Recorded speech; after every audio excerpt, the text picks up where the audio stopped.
How did we get to this point?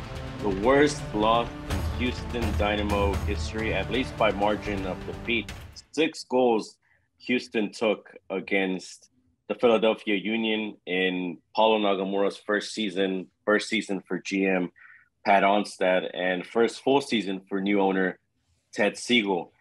New energy, new era. It was a clean slate, but it doesn't seem like the signs of progress are necessarily there. There are other things that are going in the opposite direction.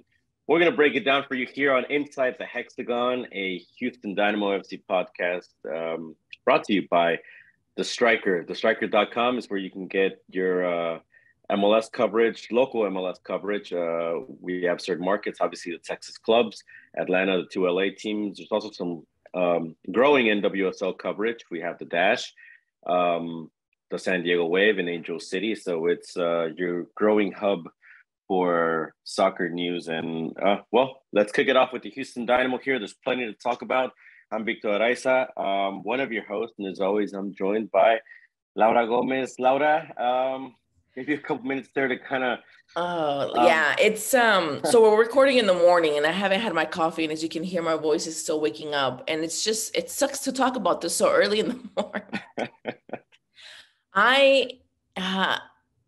It's just a lot to wrap around. Yeah, and I know it's here's where it all kind of comes unglued, right? And you have a loss like this, and because I start bringing up everything. I start bringing up the first team.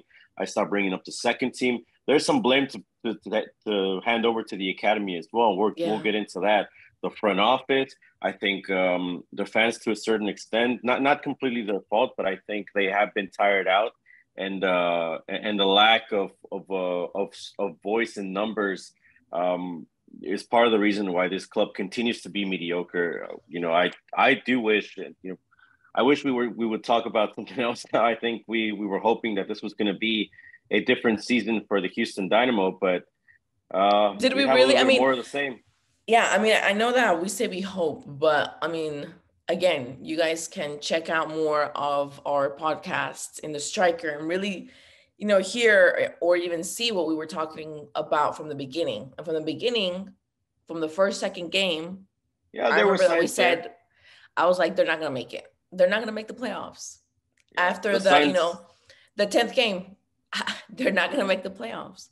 It's just something that, after watching the team so many seasons, just watching other teams in the MLS develop and do different things, and get better. The Dynamo's not up to par. It's not up to par. So you haven't grown, and you're going into a more competitive MLS, league and competition. How do you think you're gonna fare out? How do you think you're gonna do? Like, this is not the MLS that we used to cover at the Robertson Stadium. Like, it's grown. There's more teams. There's more competitiveness. There's players that have come from all over the country. Players that have been made in the U.S. You can't expect results doing the same thing, which I've said a lot of times, and you can't expect to be playing in a league that was 8 years ago or 5 years ago or even 2 years ago. So for me, it's just kind of daunting again, like, oh, you have to talk, like, it kind of wears you out in a sense, because here we are talking about this again. And there was like a big, great highlight. There was a big positive thing going on with the Dynamo, Hector Herrera, that's amazing. Good highlights, good media coverage. Pat Onstad was back. Yes, the alumni, which positive. I have yet to hear from, by the way. I mean, I wish they would be more vocal, but I think there's, especially in with a couple of them, there's some personal interests involved, which, everybody's got to make their money somehow. But I do think, I think a loss like this certainly brings up different issues. It's an alarming loss. I know people have said, credit to Philadelphia, they're first in the East. A Dynamo loss was expected. But not like this. We can't. No, This when is people like tell me that, when they tell me, oh, it was expected that the Dynamo lost. Yeah, okay, yeah, but not 5-0. 2-0. Come on. 2-0, 3-1, I don't know. But 6-0, that's a team that's defeated. You could say quit, or simply doesn't, if they didn't quit, then they don't have the talent. I mean, it's whichever way you want to slice it. The fact is, this team's not good enough. and they haven't made the changes or shown the capability to make the changes that will make them better. I think I call it an easy fix in the sense that I think if you bring, and we've talked about the lack of soccer people at the club, if you bring in soccer people, more soccer people, people that are going to be more not confrontational, but that will fight you on some stuff, right? Because I think there's too much people, yeah, it's fine to have a collective group. It's fine to have people pulling in the same direction, but you can't have everybody pulling in the same direction in the sense that, everybody's covering up their own ass. At least right? with like, resistance of asking right. questions or making There has to suggestions be and things checks like and that. balances, right? There has to be some feedback, something. Somebody's got to say, hey, this ain't gonna work. I mean, this just it doesn't make any sense. I mean, somebody's got to speak up. Somebody's got to say something. I think for years now, I think we've mentioned this. And in this sense, I mean, you're facing a Philadelphia Union that, ironically, has taken the way of the old Dynamo, right? They kind of do things on the cheap a little bit, but except this team actually invested in their academy, right? Put forth the plan, has a vision. We that's saw a key word, plan. I think that's the key word, plan, because you're planning for what you're going to do in the future. You can't, like I mentioned before, I think that the Dynamo, yes, has been wishy-washy because they haven't completely concentrated in the academy and they haven't completely concentrated in let's get start. Yeah, it's murky waters. Let's dip into here, let's dip into here, let's dip into here, and at the end they don't do anything, right? Philadelphia, like FC Dallas, right, which has been an example around here, one closer to home. It's been, our thing's going to be the academy. We're going to be great at that, and that's going to be the way we go. And then here they are. I don't think Philadelphia, this is important to note, I don't think if you watch the game, Philadelphia wasn't trying to embarrass the Houston Dynamo. They were just simply effective. I mean, you have to play. What are you going to do when the team is not putting up resistance and the team is doing nothing? Because that's what I saw from the team. What are you going to do? You're going to stand there and do nothing? You can't do that. The professionals, you have to do something. I mean, no, this is not to blame. They are not to blame. Houston carved up too easily. Different lineup again for the Dynamo. Let's go quickly into this one in case you missed it. You probably didn't miss the scoreline, but Teenage Hadebe missing out of this one for injury reasons. I don't think he would have made a difference anyways. Steve Clark in goal, although he left after the I believe it was the 26th minute or after the first goal. He had a bit of a collision there, like in the minute 13 or opening minutes. Lack of communication, by the way, where Lundqvist is, I think, fighting it out with Bedoya, goes for a header. Clark kind of gets into that one and then, ends up leaving with a shoulder injury later on. Back four of Teka, Parker, Steres, and Lundqvist. The midfield three, which has now become more common, Herrera, Vera, and Carrasquilla. I believe it was their third straight. O'Farson, Pico on the wings, Ferreira up front. Darwin Quintero back to the bench because this is a road game and that's the strategy. But by the way, so I was looking at these numbers, Laura. 21 out of the 23 games, right? There's 23 games played this season for the Houston Dynamo. 21 different starting lineups. Lack of consistency, I think, plays into it. When we talk about coaching, I think those are the things that we look at, right? The organization of this team. What is the plan? What is the I think this far into the season, there has to be an ideal 11 that you're kind of going out and fighting with, right? I did an 11 actually based on who was starting, right? And I can give that to you real quick.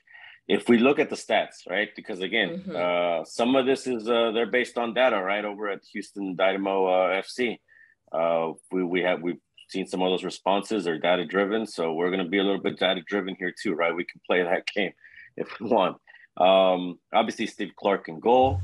Your ideal 11, Laura, if we just base it on the 11 players with the most starts: Steve Clark, Adam Lundqvist, Matias Vera, Sebastian Ferreira, Alberto Carrasquilla, Tim Parker, Teenage Hadebe, Fafa Pico, Darwin Quintero. Memos in this list. So I'm gonna push them aside for a little bit. Give me a second. You got Zeca there too, and you got O'Farson. I think Dorsey's in the mix as well. Essentially, what I came up with, right, based on just positions, um, let's like we fill in the 4-3-3. And by the way, this is up on the striker.com too, by the way. So Clark with a back four of what? Zeca, Parker, Kadebe, Lundqvist, middle three of Vera, Carrasquilla, and Quintero. Again, based on just what's been played this season, right? And then Ferreira and Pico for sure. And then you can kind of take your pick in that other winger role of Memo or O'Farson, right? At no point in the season has that combination ever been a starting 11. That kind of shows you how the lineup has sort of shifted. I mean, there's many ways. Again, we can cut this. There's the in-game, the way the substitutions have gone, the in-game adjustments, the lack of in-game adjustments. Darwin Quintero coming on when the game is 5-0. I don't know what you can do at that point, right? So many things, right? I think Dynamo too. There's lack of players being moved up if that's the way again they want to approach it. Beto Avila, who was a prior academy product but kind of left to go do the Austin Bolt thing, right? Comes back and he gets an opportunity. He's really been the only Dynamo 2 player with significant minutes other than Brooklyn Reigns, who was obviously in the Open Cup, but he's not eligible to play in the MLS this season because he has to fulfill a year under the academy, right? And so that's an MLS thing. And the academy, I mean, that's another thing. I mean, we're talking about Philadelphia here. Yeah. We've seen, for example, Chris Richards just signed in the Premier League, Crystal Palace. We saw him here in Houston with the Texans. Correctly advised not to go into the Houston Dynamo Academy, and look where he is now, right? Kind of steered through FC Dallas. He's an Alabama kid, so there was no restrictions. Now he's in the Premier League after going to the Bundesliga with Bayern Munich and that partnership with FC Dallas. There's talent here in Houston, Laura. Paul Holliker. Yes, let's not get into saying that there's a lot. There's an abundance number of male and female talent. Like, it's ridiculous. Like, we've talked about this. For me, it's incredible. And you're going to sit there and tell me and look me in the face or even make comments and say, oh, well, because Houston's limited. No, because with the diversity of, the city, of being the most diverse city in the United States, there is all types of soccer. There's teams all over Central America, South America, Africa, the rest of the freaking world that has less resources than the Houston Dynamo. They're way more limited, and they're not developing players. Come on, that's a BS excuse. That's what it is. Paul Holliker has 5 seasons now here at the helm of the Houston Dynamo Academy. That's enough time to find some young kids, right? 13, 14-year-old, and at least have a list of 17, 18-year-old players that can start being maybe MLS ready. I mean, Philadelphia right here, the last goal, right? 6-0. It maybe a little bit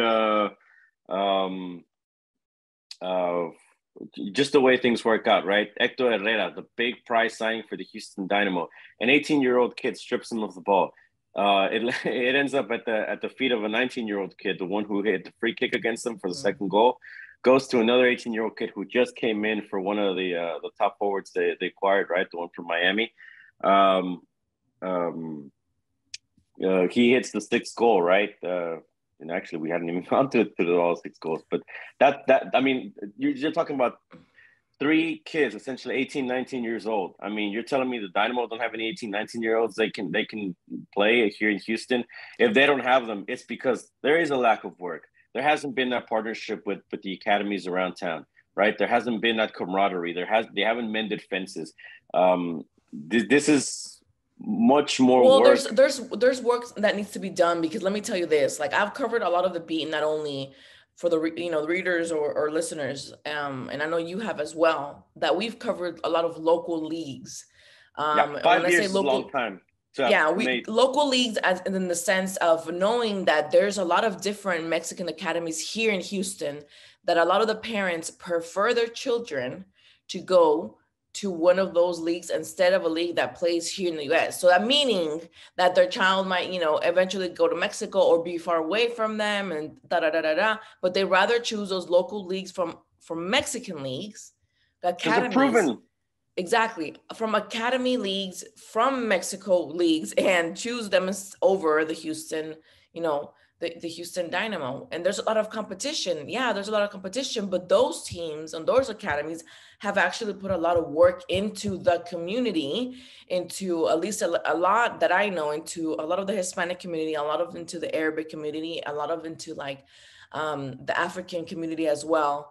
So I feel like a lot of work needs to really be done in the like grassroots area and in the local Absolutely. level, and going out to parks and different areas of, of Houston, because Houston is so big. And then you have like those little suburbs of, Sugar Land and Katy and Rosenberg and blah, blah, blah. They have to go out to the community. The community's not going to come up to them. Oh, no, of course not. Of course not. Because if I'm a parent and I know that, Tigres is doing well, Pachuca is doing well, like, other European ones, because there's another European one here and I forgot the name of it. If we know those are proven leagues. Like the Dynamo's reputation is so shot that, I mean, like you said, even parents that maybe don't follow soccer as much, but they recognize the other clubs. They don't recognize the Dynamo as a youth developer. I mean, there needs to be. It's a long conversation. Let's go back to this Philly game. I threw us off the track. No, hold on. No. But I want to talk about the young ones, because we haven't really talked about Nelson Quiñones. Yeah. Which how old is he? 19, 18? 18. Yeah, you're telling me you have to import an 18-year-old from Colombia? That you can't find somebody here in the United States? All this talk, by the way, of international spots. If you were to just get some academy kids, some local talent, U.S. born, right? I mean, there's no need for international spots and all this BS about filling up the roster.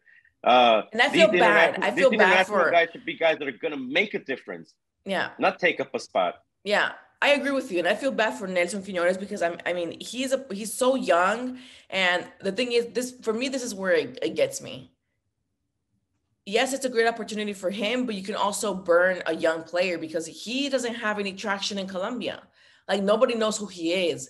And this is something similar to Manotas. When Manotas came, like, I didn't know who he was, and I followed the Colombian league because it was in the second division. And the same thing with Quiñones. Like, I've never heard. But how long did it take Manotas to develop? I mean, I'm not saying it's a bad decision.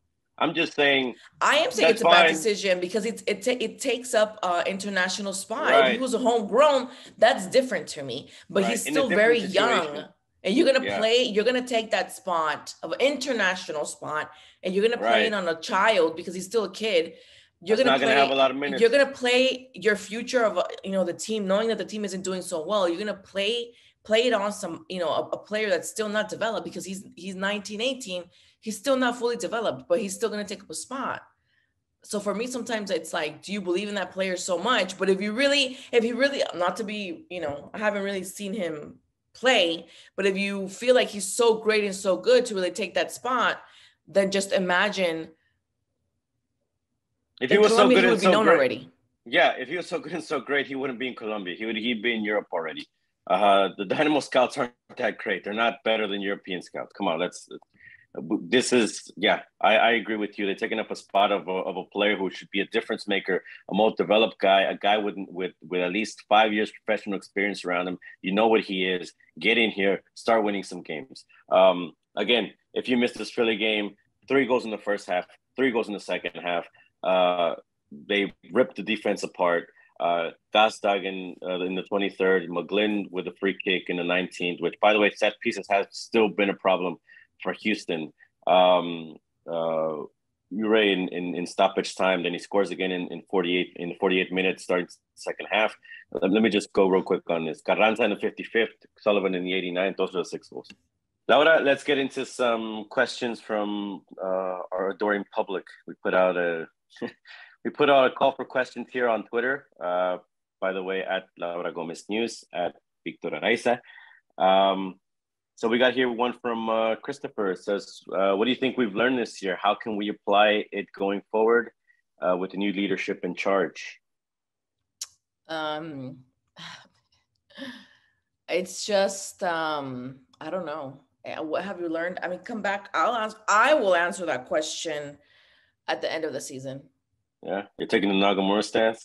Yeah, I if asked him. I I'm asked him gonna what answer would it. happen if what would happen with the season if they don't make the playoffs, and kind of gave me the same response. So you got a little bit of coaching in you too. I I'm just gonna let this. I'm No, gonna I let this. get it. See, I'm here's gonna the I'm gonna thing. I'm gonna answer like a coach. I'm gonna finish the season and see from where we go from there. I don't know. Here's the thing in all of this, right?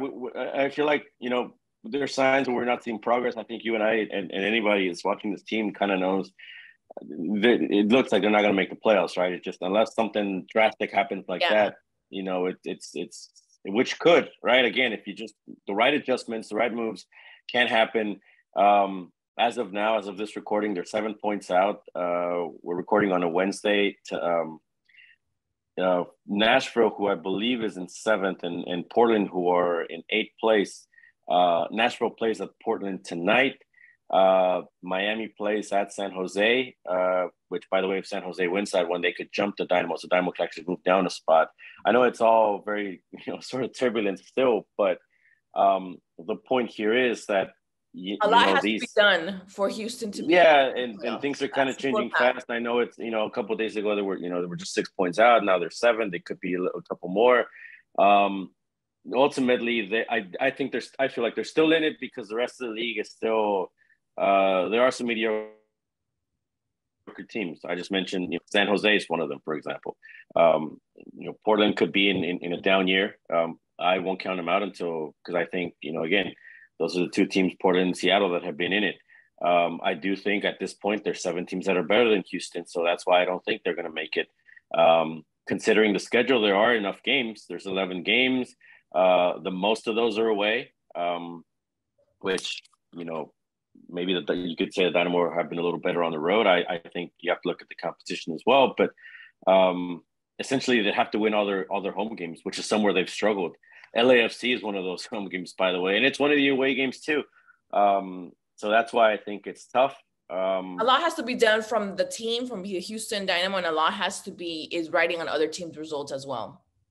I think I'll answer this one real quick, and we can come back to it if you want at the end. What have we learned? I think we've learned that Onstad's still adjusting to the general manager role. I think he has to have a harder hand on things. I think he has to assess who he has around him because I think he means well. I think we've seen a good transparency from him at times. But I don't think that he has the right people around him, the right supporting cast, and I think that at times has kind of lured him into the crowd of everybody's, the one that are more interested in keeping their jobs, the old Dynamo crowd, right? The old Dynamo way, as opposed to the change that he wants to make.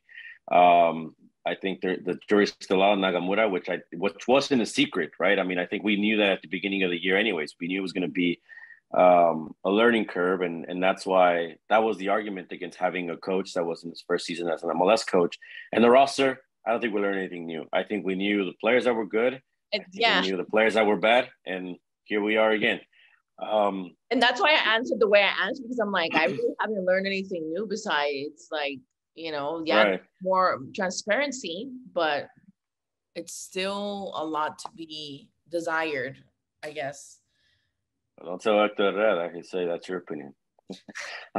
I'm just picking that up. Like this is your opinion. My opinion is this. No, I think that things look. I'll defend it. I'm not going to get an argument during the press conference, but I'll defend it by saying I think that's a fact. I think they have left more to be desired. 7 out of 8 seasons, no playoffs. I mean, that's they haven't been good enough.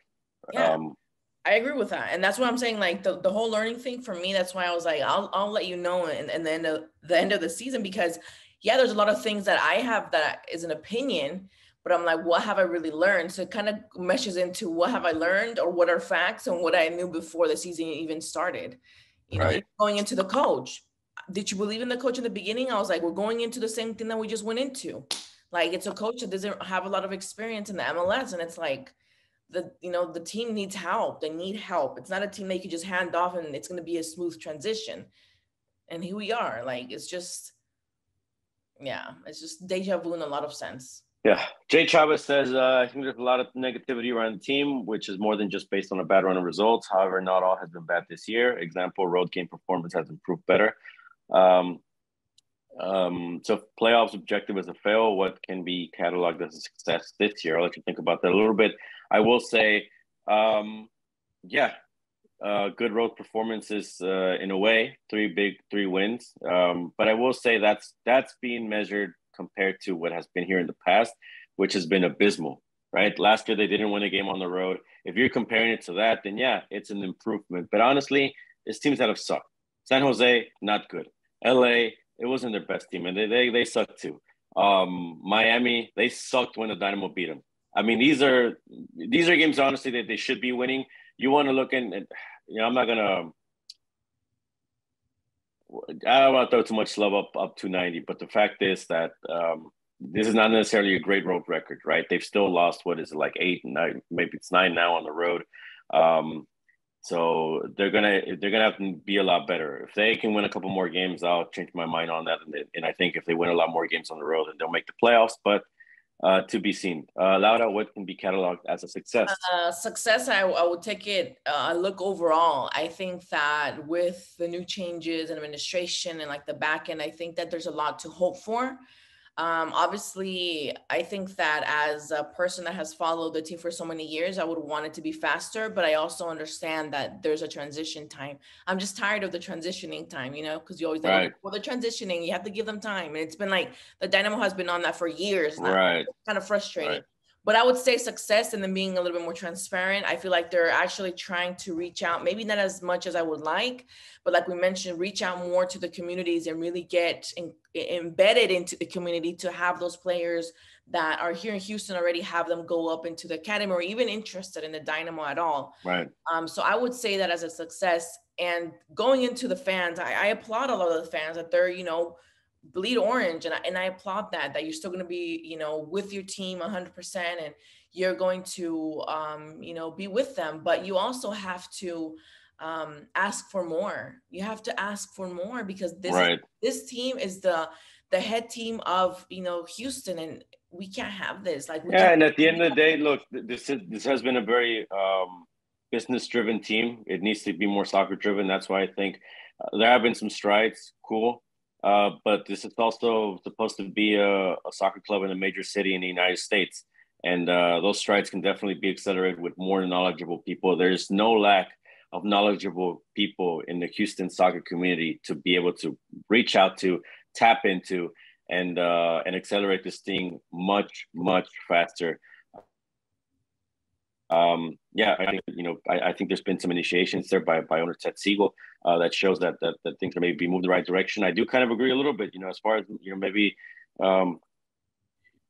there's a little bit too much on the business side. I don't know, right? I mean, people don't care as much about mesh seats, right? They want a better team on the field. You know, the improvements to the stadium have been great. It's going to make for a great atmosphere. But improving the soccer product maybe might do it a little more. I mentioned, I think Pat Onstad, the only concerning thing about him is the people that maybe he puts his trust in. But I think at least there's a GM that's a little bit more transparent, willing to put, you know, pecho a las balas, as we say in Spanish, right? The chest to the bullets. You know, I think there are more people in the organization that do that would be way better. But yeah, Herrera, I think big success because it's a major name now.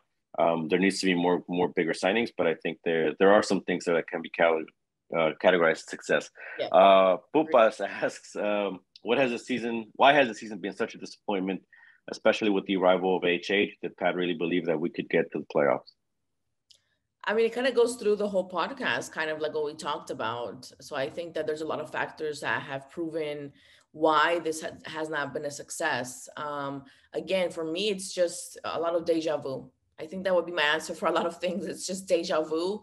And again, we fall into the category of transitioning, because I know, like, I hear a lot of narrative from other teams and other, you know, people that are, you know, in different states, and they're like, yeah, you guys have been transitioning forever. Yeah, we're in limbo. So that, I think that that's been the problem, that the team has been in limbo for many years now. Yeah, I think also the you know, some of the contracts picked up, and for many people said, oh, they're stuck with some of the contract. They chose to pick up the option on a couple of guys, and I know maybe the timing, you know, cutting it close, right? Onstad came in last season. Immediately got rid of the old coach. If we remember, it took a little while, right, to get the coaching search down, and eventually Nagamura was announced at the beginning of the year. But it was a bit of a fast coaching search. People wanted somebody more experienced. I think that's the biggest thing, right? Names like Vucetich, Lozano were out there, and they, to not see them here. Mohamed as well, which, by the way, I think is back on the market. So there's that. To not see those, in a coach like that, and especially if you really thought this roster, you wanted somebody to get more out of it, somebody with more experience. Again, all things we've talked about, all things that were expected, that we saw coming. They didn't prepare the depth of this roster for the summer schedule, which again is eating them alive. So there you go. Old Soccer Guy says, was it a mistake to maintain or re-sign a majority of our roster prior to the season? Our evaluation of current players and scouting of players seems to be way below par. Is the front office managing that tangible to help see? Anything you want to add to that? There's a lot of players that I would have not brought back from last season. Yeah. Contract options were exercised on Darwin Terén. I think probably could be a role player, but maybe you could have upgraded. Griffin Dorsey, I've said what I've said about him. I think, again, could have upgraded. This team doesn't need enough hard workers. This team needs talented guys that can push this team forward. Sam Junka, I think he would have benefited him if it would have benefited him as a player to let him go somewhere else. I could challenge him a little more. Nico Lemoyne was eventually cut anyway, so there was no need to exercise the option on him. Wasted money. Marcelo Palomino was in Dynamo too, so there's that. Tyler Pasher hasn't played a lot this season. Fafa Pico, there was a whole controversy with letting him go or not. Yeah. On the bright side, they did decline Bazama, Minor Figueroa, Eric McHugh, Marco Maric, Kyle Morton, and Darwin Quintero was declined, brought on a cheaper deal. Urruti, obviously, we know what happened with him up in Austin, and Fuenmayor, Boniek Garcia had a contract. Boniek, by the way, deserved a way better exit than what he got. Yeah, something that's for me. Yeah, that wasn't. Yeah, that was a dirty. Repeating some of the same old mistakes. Lava Spike Jonse says, of the players with expiring contracts or with options, do we have any worthy keeping for next season? I'm gonna go through. I think we can pull up here the contracts on these guys. All right, here we go. Guys that end next season. I don't know if you want to go through these guys real quick, or I'll tell you the ones we know. This is off of transfermarket.com, by the way. So Tyler Maples is listed. He's a Dynamo too. So is Ian Hoffman. Again, guys that haven't seen. I don't know if they're signed to the first team, but they're listed here. So, I think we throw those guys off to the side. They haven't played. Sam Junka, again, one of the guys you just picked up the option on, and then you have the decision to make again. I just said I think you could benefit moving him on. Thiago's on a loan, so we're going to put that aside. Marcelo Palomino hasn't played, but I think he's probably coming back. He's an academy guy. Griffin Dorsey, Seca, I think, is he also on a loan, I think? But these are the guys I have here. Griffin Dorsey, Seca, Darwin Terén, Daniel Steres, which, by the way, Daniel Steres was signed in the offseason. Adam Lundqvist, Fafa Pico, Tyler Pasher, Eric Valentin, Darwin Quintero. And those are the guys that we have. What do you think? Any names there to send out? Sit in. That would be one of the ones that I wouldn't. You cut or you cut? Okay. Cut. Yeah. I'd cut Steres because I think I didn't think they should have signed him in to begin with. I think, again, this isn't the club moving upward. I get it. They brought in a veteran, but it's a guy that's a little older now, and you don't need older legs. You need guys that are going to push the competition. But Zarek, I think maybe the writing's on the wall. He hasn't really played this year. He'll probably benefit from going to. Yeah, I think he would benefit from going somewhere else as well. It's just maybe the same for Tyler Pasher. He hasn't played. Fafa, we'll see what ends up with him. Honestly, you can cut everybody, even Quintero. Quintero too. I think that he would also benefit from going somewhere else. I don't know. It just hasn't worked out for him here. I had high hopes, perhaps. But I think he's fine, and he probably stays because the only thing you can rescue with him is the quality. And if you put the right support around him, again, younger legs, guys that run, guys that do the work for him, it could work, but that hasn't been done. And expecting him to defend, I think is still foolish. But well, of course, I mean, come on, he's already older, and let's say, well, in soccer years, he's already older, and he has that kind of experience. And he, even when he was younger, he was not the kind of player that would like, go back and forth all the time. And that's what right. you're supposed to do in your kind of position anyway. So it's kind of like it goes down to, again, not getting the supporting roles that other players need to really succeed. The same thing with Herrera. If something isn't done, he's not going to do anything. Herrera's going to go into like the, unknowns of the Houston Dynamo, like others have, because they haven't had the correct equipment or players around him. All right. Houston Dynapod gives us the conversation of the moment on social media. Naga in or Naga out? I'm gonna preface this by saying, and I think I've said it throughout the year, I don't think they get rid of him during the season, not unless it's a move from either the fan base to like a heavy pressure to have him sacked, the way it was with Matt Jordan, or which I doubt that's going to happen because it's he's only been here a year and there hasn't been. It's not like there's animosity been built up like it was with Jordan for almost a decade. So if it's not going to come from the fans, it has to come from the owner. So if the owner says tomorrow, hey, this didn't work out, I can see that happening. That's the only way. And I really doubt that Ted Siegel's going to fire a guy in his first year. So same thing with Onstad. It's his guy, his pick. It's going to make him look bad if he just fires him midseason. And again, until they're mathematically eliminated. And by then, there's probably going to be a game or two left. So they're not going to fire him with 2 games left. So this is all. So I'm going to say, knowing that, heading into the end of the season, I don't know the right answer. I think, again, it depends on what plan they have. I think the plan they have is to keep him. And the only thing I'll continue to say is as I said with prior coaches, if you truly want them to succeed, you have to supply them with enough support. You can't expect these guys to blame them for not having a successful season either. And I say out because I just feel like the team that the Dynamo has, or historically, I feel like they need a coach with a lot more garra, or like how you say it in Spanish, con más diente too, like more experience, be more savvy how to treat players. More experience. Yeah. Commands more respect from, again, based off of experience from the players. I agree. They need a bigger personality in that sense, a bigger authority figure, if you want to put it that way. I'm not either or, right? In that sense, I think, again, it all depends on what plan they have. I just think if they truly want Nagamura to succeed, if they're Naga in, then they need to get them better players, younger players. Again, and as I said, when Tab Ramos was here, because the thought process around these coaches they're youth coaches, right? So if that's a specialty of the coach you're bringing in, then turn this into a youthful team, right?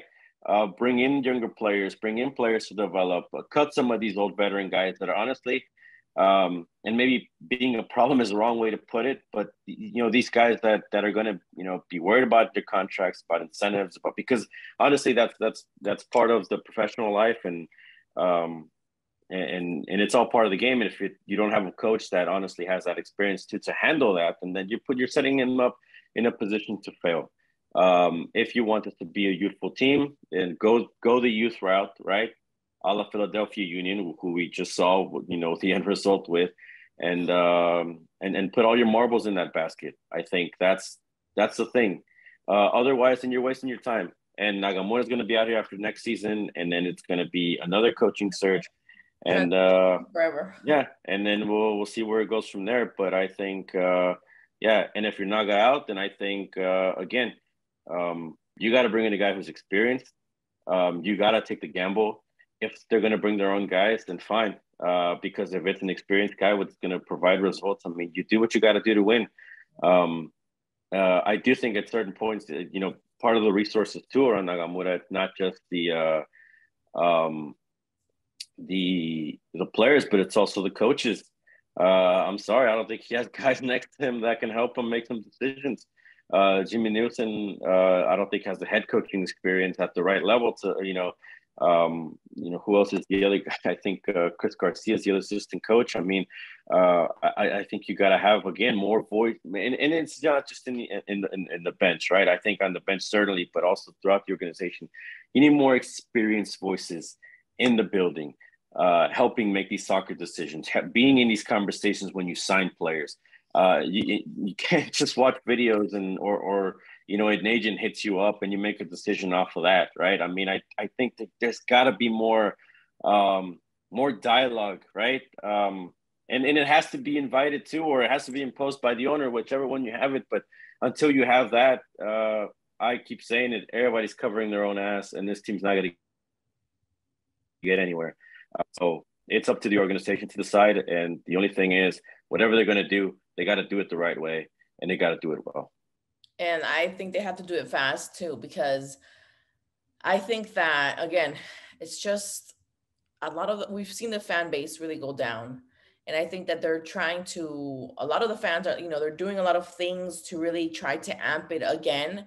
But it's really hard to be like an advocate or say, hey, join us, come to this amazing, stadium, blah, blah, blah, blah. But the team loses and loses and loses. And it's, come on, we have to help out. The team has to help out the fans, get more fans, or the supporter groups, so it's just a lot that needs to be decluttered, I think. And I really want it to be the off season for them again and really see what they come up with, because I feel like this season for me, yeah, mathematically it's not over, but even if you make it to the playoffs, okay, do you really think you are going to go head to head with some of the teams that are already like basically in a all at this for the Naga in, Naga out, and I this too for Pat Onstad. It's not just we're not piling on the coach.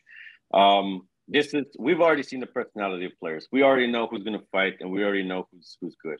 We've said that. We found that out in the previous seasons. I think now we're going to see the fight of the coaches and the fight of this GM, their personality. How do they handle the situation? Doesn't necessarily mean they're going to get in the playoffs, but how close do they get? How do they rectify the situation? And again, will there be signs of progress from here until the end of the season?